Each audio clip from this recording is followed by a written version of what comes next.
How can you shut down a high conflict person in your life with the BIFF method? One of the misconceptions about the Amicable Divorce Network is that the parties in the family law dispute are the ones who are amicable, and that absolutely is not the case. When we are dealing with amicable cases, the parties are only choosing to use our professionals who are vetted for being amicable and utilizing our out-of-court, low-conflict, resolution-focused approach. And so when we are handling cases, we are often still dealing with parties who have an incredible conflict between the two of them, including people with narcissistic personality disorder, people who are in emotional distress, and people who are just not acting their best.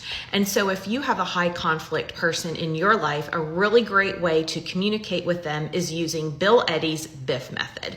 If you're not familiar with Bill Eddy and his BIFF method, here is his book. It is absolutely excellent, and he has an entire line of books.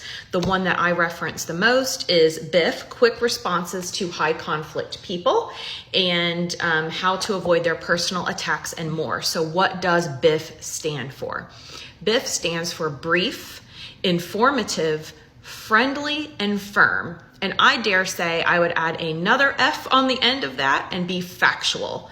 So what this means is when you're communicating with a high conflict person, first, I always recommend doing so in writing, because you can really control when you read the messages and your response. Write something, your response, and walk away. Come back to it in a few minutes and see if what you've responded meets the BIFF method. Here's an example of a communication. If the parties are arguing, for example, about whether or not Johnny should play t-ball this spring, and the parties have this huge dispute, one party can respond with, "I'm very sorry that we are having this disagreement. I believe very strongly that Johnny would benefit greatly from playing t-ball. I would like to resolve this issue within the next week because signups are coming up soon. So please let's set a time to resolve this by March 1st. Here are some dates and times that I'm available to discuss this with you. And please get back to me soon." You never want to make your communication personal or attacking the person in any way, and you want to just keep it very tightly focused on the issue at hand.